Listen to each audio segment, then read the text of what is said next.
What's up, cartoon lovers? Simon here. Welcome to HannaTalk.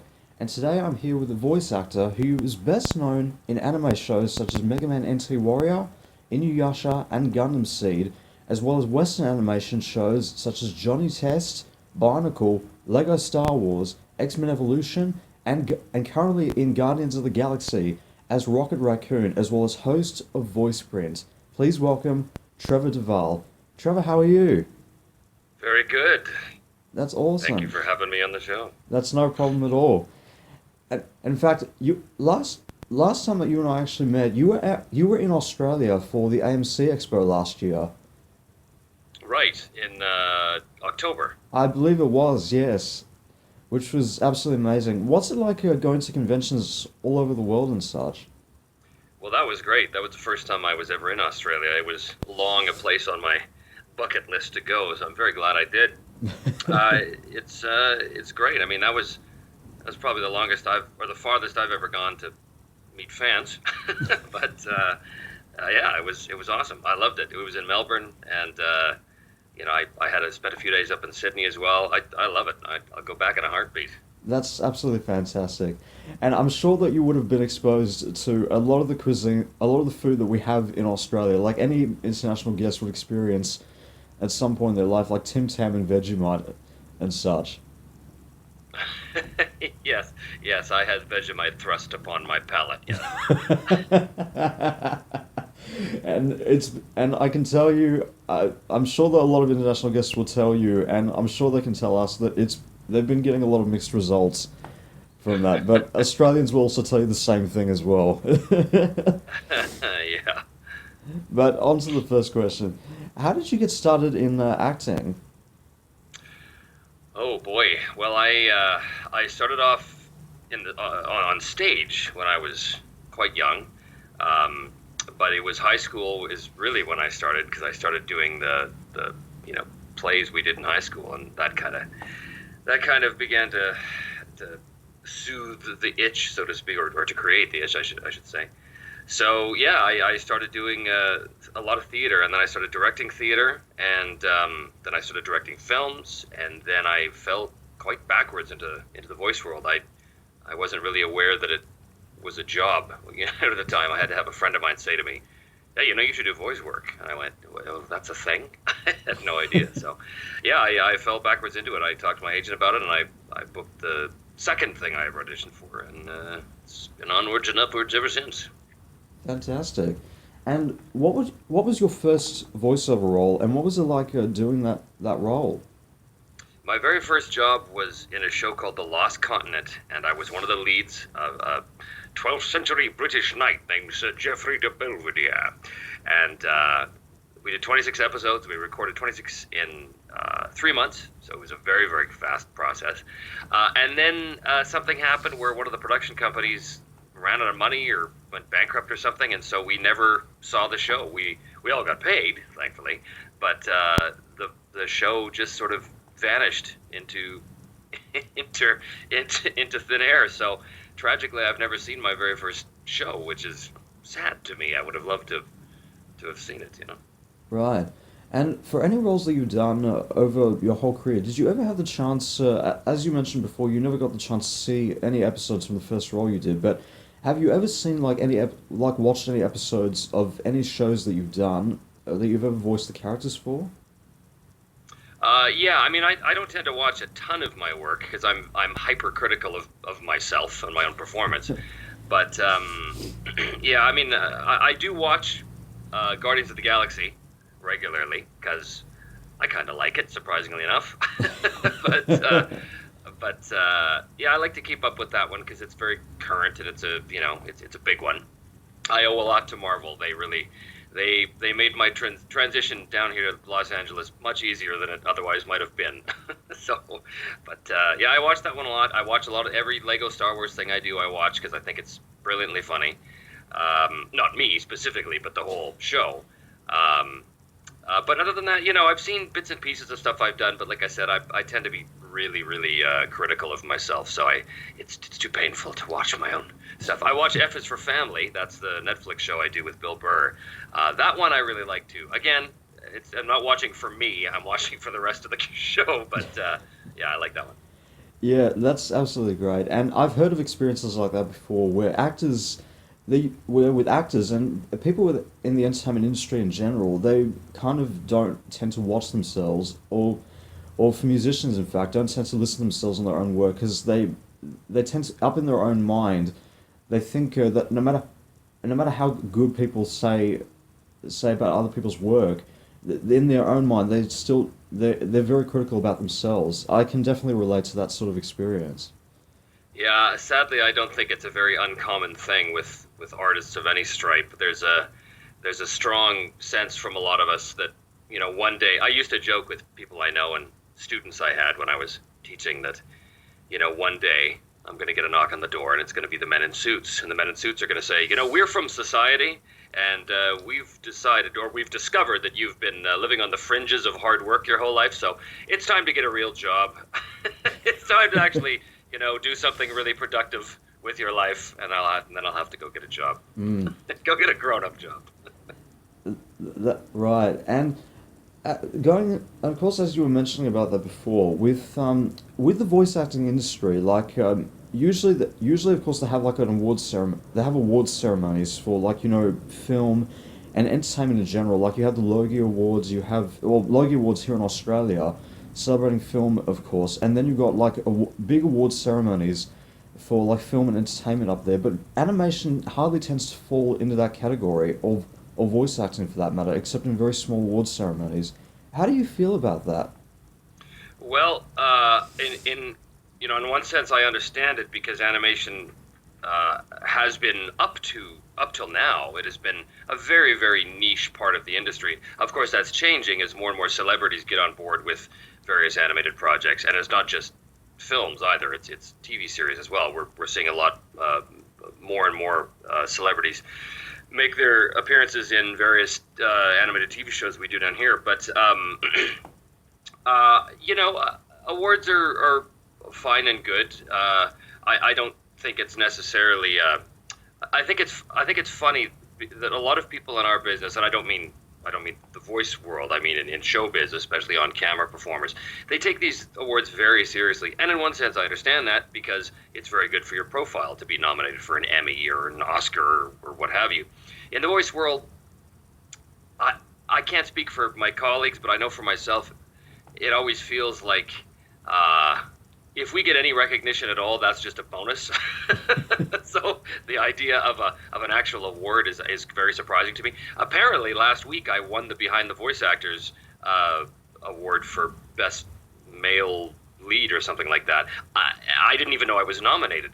And as it turns out, I was nominated for that and for Best Voice of the Year and for Best Ensemble with the cast of Dino Trucks. But I had no idea. I stumbled across this on Twitter, and all these people had said, "Oh, congratulations!" And I went, "What? I was?"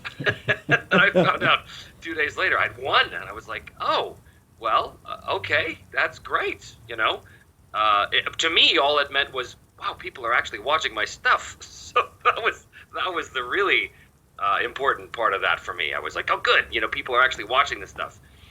Because otherwise, you never know. You never know who's watching.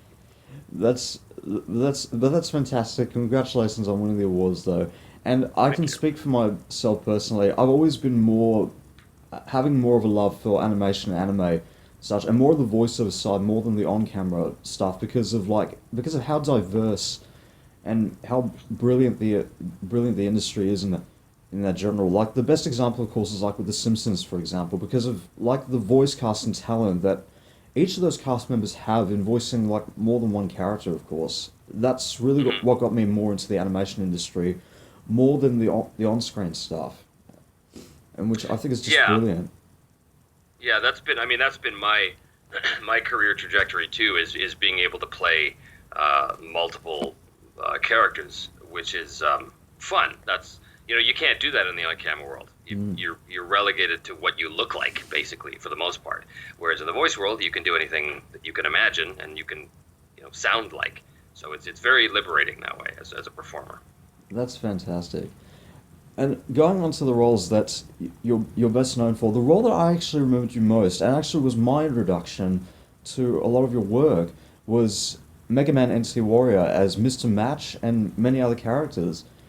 How did you get the Yeah. role, and what was it like playing in that series? Well, that's a few years ago. How did I get the role? The same way I get most of the roles, which is I auditioned for it. They were doing it at Ocean, and they wanted someone who could do. It was funny because, see if I remember this right. This is so long ago, but if I recall correctly, they wanted someone to do an authentic Glaswegian accent, and I said to them, "No, you don't. You really don't want that." And they said, "Why not?" And I said, "Here's why." And I did it for them, and they went, "Yeah, we don't understand a word." I said, "Exactly." I said, "You want what you think an authentic accent is. So let me give you that instead." And they like that. So what I'm doing is that character is a very sort of what I call the Hollywood Scottish. So it's very, very, very broad. It could be for many different parts of Scotland, you know. But that was a lot of fun to do. Anytime I can be a gruff Scottish fella, that makes me happy. Yeah, I was, that was an early anime of mine. That was many, many years ago, but lots of fans of that one, which is cool. That's absolutely great. And would you ever return to the series if it ever picked up for, like, maybe a third series in English dub at any point in time? Oh yeah, for sure. I think it's safe to say that if any of my shows came back for another season or what have you, I'd be all for going back in for another season. Absolutely. Awesome. And other two animes that you're also best known for is Gundam Seed and Inuyasha. What was it like doing those shows? Say again.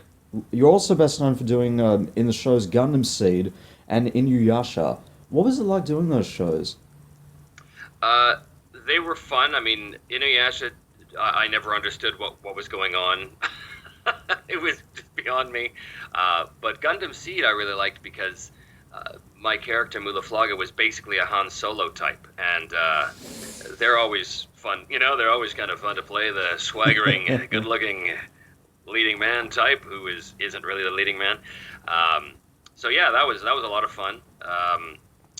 And of course, then there was Gundam Seed Destiny after that, and Gundam 00. So yeah, and then it was a bigger franchise before that. I played someone named Tem Ray in the previous series as well. So that's been a long one. I mean, it's been a lot of years since I recorded those, but they have a wide appeal. That's absolutely fantastic. They certainly do. And the other role that, and moving into the Western animation world, you also played in the show Johnny Test as Dookie and many other characters in that series. How did you get the role, and what was it like playing in the show? That show turned out to be, although I didn't know it at the time, a career-changing experience for me. And the reason why I got the job is because originally it was played by Louis Chirillo, who was a very, very skilled and funny guy, but he had to leave the show for various reasons, personal reasons, nothing bad. And so they needed to replace him, and they needed to replace him with someone who vaguely sounded like what he was doing with Dookie. And so they had people come in to read, and they felt that I sort of matched the spirit of the character the best. And so they gave me that job, and that was great. I mean, Johnny Test was a really, really fun show to work on.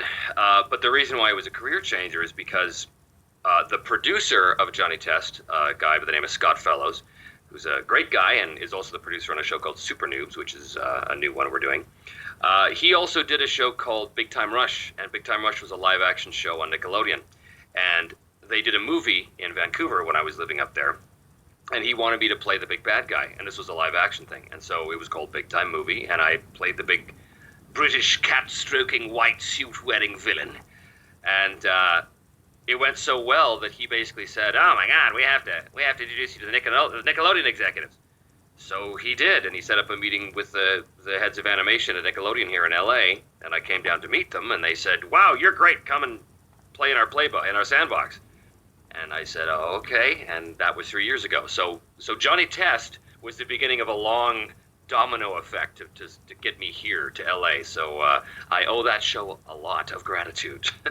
That's absolutely fantastic.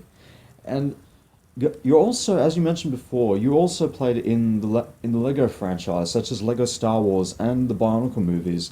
What was it like doing those shows and being part of the Lego universe? That was a bit of a dream come true to be cast initially as the Emperor when we did the Yoda Chronicles, and then to be given all these other big roles like Admiral Akbar and Jar Jar Binks and Boba Fett, and I mean the list goes on and on and on of the characters I play in Lego Star Wars. So that was a dream come true because of course I grew up as a kid with the original Star Wars movies, and to be part of that franchise in any way was a big deal, and especially to watch the show on TV and to have the music, like the actual music from the show, as the credits are rolling in the same font and the same style as the credits rolling in the movie, and to see my name up there as Emperor Palpatine, it gives me chills just to think that I was lucky enough to be a part of it, and now that success has been extended through the Lego Freemaker Adventures, which is the latest series of Lego Star Wars that we're doing, where I reprise the role of Palpatine and also Admiral Akbar. So it's that was a real big one for me. That was a real feather in the cap. That's fantastic. That's really, really good. And moving across, as you mentioned before, you played, of course, Rocket Raccoon in Guardians of the Galaxy, but you also played in a few other Marvel shows before cementing your role as Rocket Raccoon in Guardians of the Galaxy. And you played in X-Men Evolution and in several Wolverine-style comic shows as well. What was it like doing those shows? X-Men Evolution was the first Marvel project that I worked on, and I was playing Pyro, who, hilariously enough, was Australian. And I remember when I did the audition for it, they said we want him to be a cross between the Joker and the Crocodile Hunter. So I watched a lot of Steve Irwin to perfect the crocodile guy. You all right, buddy? You all right? And then just added a little mania for the Joker, and presto changeo, I was cast as Pyro, which was a great role, lots of fun. He only showed up, I think, for 5 or 6 episodes, but those were very, very fun episodes to do. And then later I played Colossus in Joss Whedon's Astonishing X-Men, and that was a great sort of honor to be part of that as well, because Joss Whedon is such a huge figure in our industry, in comic book world and in geekdom. Basically, he's a towering figure. So to be affiliated with his project was another great honor. But yeah, I mean, like I said, I owe Marvel a lot. They've really done a lot of things for me. So I do my best to pay him back with a good performance as Rocket. That's fantastic. And when you actually did X-Men Evolution and all those shows at the time, were you familiar with Marvel Comics before getting the roles? A little bit. I was never really a comic guy growing up. I was more of a fantasy kid, like Lord of the Rings and stuff like that. So this whole superhero thing never really, I never really got too attached to that.